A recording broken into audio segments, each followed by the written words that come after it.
Muito bem, vamos falar agora dos números inteiros, que são os números positivos, junto com os números negativos e o zero. Primeira coisa que a gente precisa entender é por que existem os números negativos, né? Qual que é a justificativa para você ter um número negativo? Bom, são algumas situações. Por exemplo, vamos dizer que você queira fazer 10 menos 6. Poxa, isso a gente sabe fazer. 10 menos 6 dá 4. Ok. Agora, e se eu quiser fazer 6 menos 10? No conjunto dos números naturais que a gente conhece até então, que são os números positivos, né? 1, 2, 3, 4, não é possível você retirar uma quantidade maior do que uma quantidade que você tem. Se você tem 6, como que você vai tirar 10? Né? É aí que aparecem os números negativos.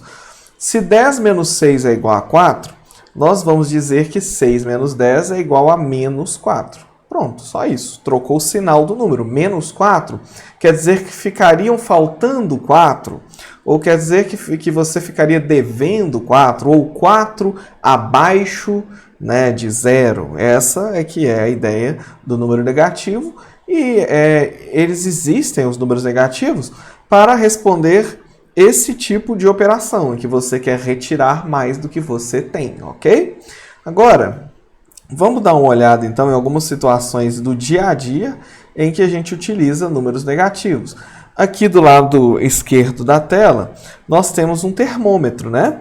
Nós sabemos que um termômetro, ele registra temperaturas positivas, que estão acima de 0, e temperaturas negativas, que estão abaixo de 0, né? Quando está muito frio.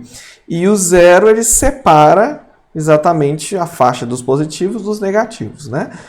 Só de curiosidade, né? A escala em graus Celsius, o 0 é a temperatura em que a água congela, né? Então, acima de 0 você tem a temperatura positiva, em que a água é líquida, e abaixo de 0 você tem gelo, né? A água em estado sólido, tá bom? Então, tá aí uma aplicação muito prática de números negativos, né? Abaixo de 0. Outra situação no dia a dia em que a gente utiliza os números negativos é isso aqui, ó, conta bancária, né? Você tem lá um dinheiro e você gasta mais do que você tem, você fica com saldo negativo. O banco, ele permite que você fique com saldo negativo, quer dizer que você está devendo o banco, né? Você tirou mais do que tinha. Isso aí, então, são usos comuns dos números negativos. Vamos agora dar uma olhada em como fica a reta numérica com esses números positivos, negativos e também o zero. Bom, então aqui está representada a reta numérica. Você observa que tem o zero no meio, tá vendo aqui, ó, o zero bem no meio, fazendo separação entre os números que são positivos e os números que são negativos, ok? Esse conjunto formado por essas três partes, que são os números negativos, o zero e os números positivos, é chamado conjunto dos números inteiros. Observa que eles são inteiros porque a gente não admite aqui frações, né? Nós não admitimos nesse conjunto que exista números entre dois números. Por exemplo, entre 1 e 2 você não tem nada aqui, está vazio, tá bom? Não tem fração, não tem 1 e alguma coisa, né? Então, por isso que ele é chamado conjunto dos números inteiros, tá bom? Outra observação, o zero não é nem positivo nem negativo. O zero é chamado número nulo, tá? Não é nem positivo nem negativo. Aliás, muitos matemáticos não consideram zero como um número natural. Antes do conjunto dos números naturais aqui, então, antes de existir os números inteiros que nós estamos dizendo, só ia existir do 1 em diante. 1, 2, 3, 4, 5.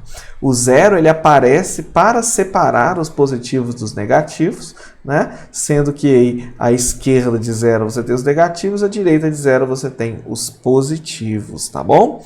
Agora, olha só que curioso, né? Os números negativos, nós colocamos aqui no primeiro slide, na primeira página dessa nossa aula, nós dizemos que eles aparecem para fazer a subtração que não teria jeito de fazer antes, né?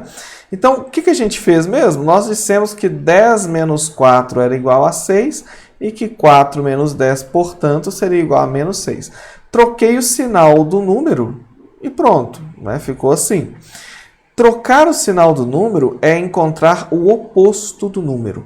Então, olha só, nós já tínhamos esses números aqui, que eram os números naturais. 1, 2, 3, 4, 5. Para cada número natural, nós criamos um número negativo correspondente. Para o 1 eu criei menos 1, para o 2 eu criei menos 2, para o 3 eu criei menos 3, e assim vai. Então, nós criamos os opostos dos números naturais, que são os números negativos. Então, quando você troca o sinal de um número, nós dizemos que você encontrou o número oposto. 5 é o oposto de menos 5. E menos 5 é o oposto de 5. E por aí vai. Trocou o sinal, você tem o oposto do número, tá bom? Seja para positivo ou seja para negativo. Trocou o sinal, é o oposto. E o 0 é o oposto dele mesmo.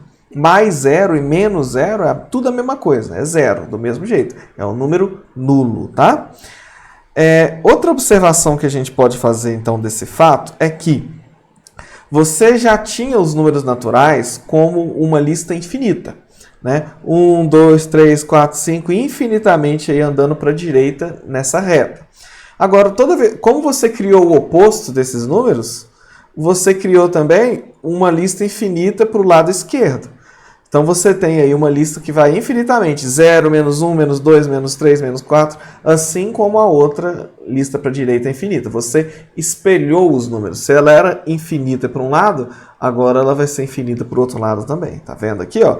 Por isso que aqui, quando a gente representa o conjunto aqui, do jeito que eu representei, eu coloquei reticências. Porque do 4 em diante, continua aqui em direção ao mais infinito.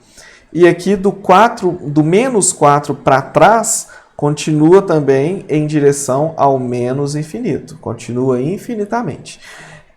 O conjunto dos números inteiros, que é esse conjunto que está representado aqui, nós representamos por essa letra Z. É uma palavra que vem do alemão. Letra Z com essa barrinha dupla, quer dizer conjunto dos números inteiros. São os números negativos com 0 e os números positivos, tá bom? Outra observação, a última que a gente pode fazer aqui nessa página é a seguinte. Tenta responder essa pergunta para mim. Quem é maior, 4 ou 2? Professor, tenta responder. É óbvio que maior é 4, lógico, né? 4 é maior que 2, a gente sabe disso desde neném, a gente sabe disso. Tá bom, agora deixa eu te perguntar então. Quem é maior, menos 4 ou menos 2? E agora, o que você acha? Quem é maior entre menos 4 e menos 2 é o menos 2. Por quê? Nessa reta, quando um número está à direita, ele é maior que o número que fica à esquerda dele, porque o sentido crescente da reta é para a direita. Essa ponta aqui, essa seta aqui, na ponta aqui, está indicando exatamente isso, que o sentido crescente da reta é para a esquerda, tá bom? Então, como o menos 2 é para a direita, desculpa. Como o menos 2 está à direita de menos 4, menos 2 é maior que menos 4. Quanto mais à direita nessa reta, maior é o número. Então, observa, nos números negativos é o contrário. Se você tirar o sinal do número, né? O maior é aquele número que é menor sem o sinal, na verdade, né? Então, menos 2 é maior que menos 4. Quanto maior o número, né, no sentido aí da esquerda, da reta, mais negativo ele é. Então, ele é menor, tá bom? É isso aí, tem que tomar cuidado. Vamos dar uma olhada aqui agora, falando nessa coisa de tirar o sinal do número e tal. Vamos falar no módulo de um número inteiro. É um assunto muito importante, vai aparecer aí muitas vezes ainda para o resto da escola aí, né, na matemática. Módulo de um número é a sua distância até o zero.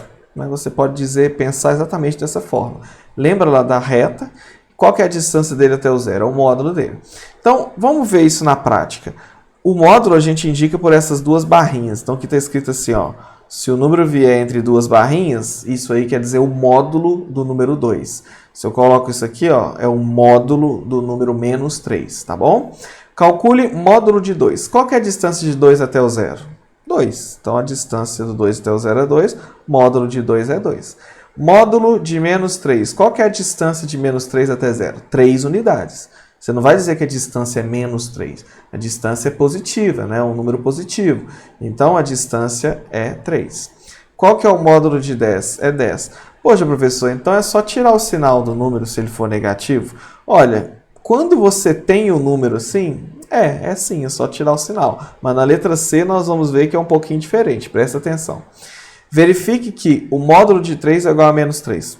Claro, né? Vamos ver aqui. Aqui está o 0, aqui está o 3 positivo, aqui está o 3 negativo. Ambos estão a uma distância 3 do número 0.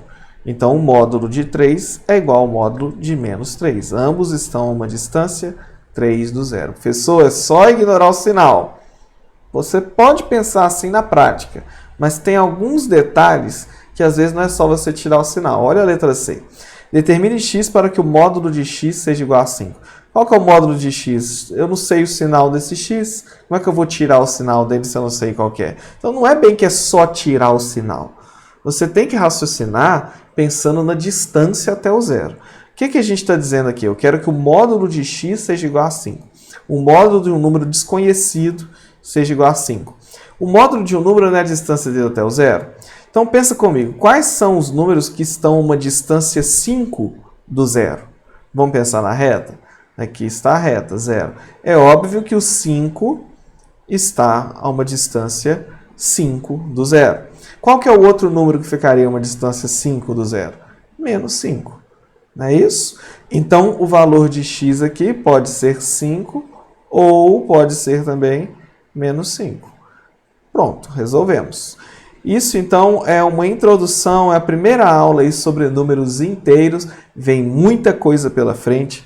Fica ligado aí no site. São muitas videoaulas. Continua aí vendo a sequência sobre números inteiros, tá bom? Um abraço e até a nossa próxima aula.